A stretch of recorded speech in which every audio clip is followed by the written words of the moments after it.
பெஞ்சல் புயல் மற்றும் வடகிழக்கு பருவமழையால் வயல்வெளிகளில் தேங்கிய மழைநீர் வடியாத நிலையில் பல ஆயிரம் ஏக்கரில் பயிர்கள் கடுமையாக சேதமடைந்துள்ளன.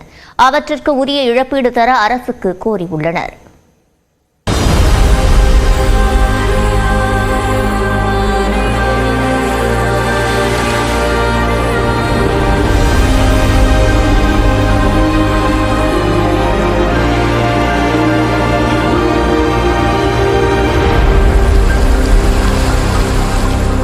மயிலாடுதுறை அருகே நல்லத்துக்குடி கிராமத்தில் வடிகால் வாய்க்காலில் ஆகாய தாமரைகள் மண்டி உள்ளதாலும் தேக்கு மரங்கள் சாய்ந்துள்ளதாலும் நீரோட்டம் பாதிக்கப்பட்டுள்ளது. இதனால் சுமார் 150 ஏக்கரில் தண்ணீர் வடியாமல் சம்பா பயிர்கள் சேதமடைந்துள்ளதாக விவசாயிகள் வேதனை தெரிவித்துள்ளனர். இன்சூரன்ஸ் எங்களுக்கு கவர் ஆகிறதுக்கு நடவடிக்கை எடுக்கணும். இதெல்லாம் முடிவு போயிருக்க பயிர் எல்லாம் இப்போ தொண்டையில் கதிர் வரும்போது நீர் சாவி வடிஞ்சாலும் கருக்காதான் இருக்கு வயலில். இதேபோல் திருவாரூர் மாவட்டத்தில் விளக்குடி மற்றும் சுற்று வட்டாரங்களில் அறுவடைக்கு 20 நாட்களே இருந்த சுமார் 200 ஏக்கர் சம்பா பயிர்கள் முழுவதும் சேதமடைந்தன. ஏக்கருக்கு 20,000 முதல் 30,000 ரூபாய் வரை நஷ்டம் ஏற்பட்டதால் உரிய இழப்பீடு வழங்க விவசாயிகள் அரசுக்கு கோரிக்கை விடுத்துள்ளனர்.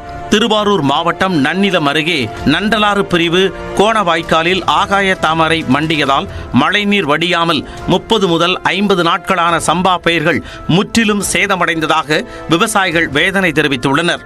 இதேபோல் தஞ்சாவூர் மாவட்டம் திருவையாறு அருகே உள்ள திருவேதிக்குடி, நெடார் ஆலங்குடி உள்ளிட்ட இடங்களில் 200 ஏக்கர் நெற்பயிர்கள் மழைநீரில் மூழ்கி சேதமடைந்தன. மேலும் நெய்வாசல், தலையாமங்கலம், வாண்டையார் இருப்பு, காட்டூர், கைகாட்டி, பூதலூர், பாபநாசம், மெலட்டூர், அம்மாப்பேட்டை உள்ளிட்ட பல்வேறு பகுதிகளில் நாற்று நட்டு சுமார் 30 நாட்களேயான இளம் பயிர் மழை நீரில் மூழ்கின.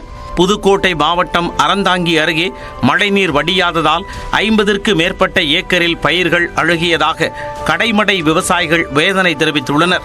இந்த பாருங்க, நீங்கள் கண்ணால் பார்க்குறது இங்கே கிட்டத்தட்ட ஒரு 50லேருந்து 75 ஏக்கர் நிலம் இருக்குது. இந்த 75 ஏக்கரும் இதே கண்டிஷனில் தான் தண்ணி நின்றுட்டு இருக்கு. 3 வாரமாக கிடந்து கஷ்டப்பட்டு அவ்வளோ மழையிலையும் தண்ணியிலையும் நாங்கள் நடவு நட்டு இந்த அளவுக்கு ஆகிப்போச்சு. எங்களுக்கு அரசு தான் ஏதாவது நீங்கள் எதுவும் பார்த்து பண்ணினாதான். விழுப்புரம் மாவட்டம் செஞ்சி அருகே ஏரி உடைந்ததில் 100 ஏக்கர் பரப்பளவிலான விளைநிலங்கள் தண்ணீரில் மூழ்கியது. பொதுப்பணித்துறை முறையாக ஏரியை பராமரிக்காத காரணத்தால் கரைகள் உடைந்ததாக குற்றம் சாட்டிய மக்கள் சேதமடைந்த பயிர்களுக்கு உரிய இழப்பீடு தர கோரிக்கை வைத்துள்ளனர்.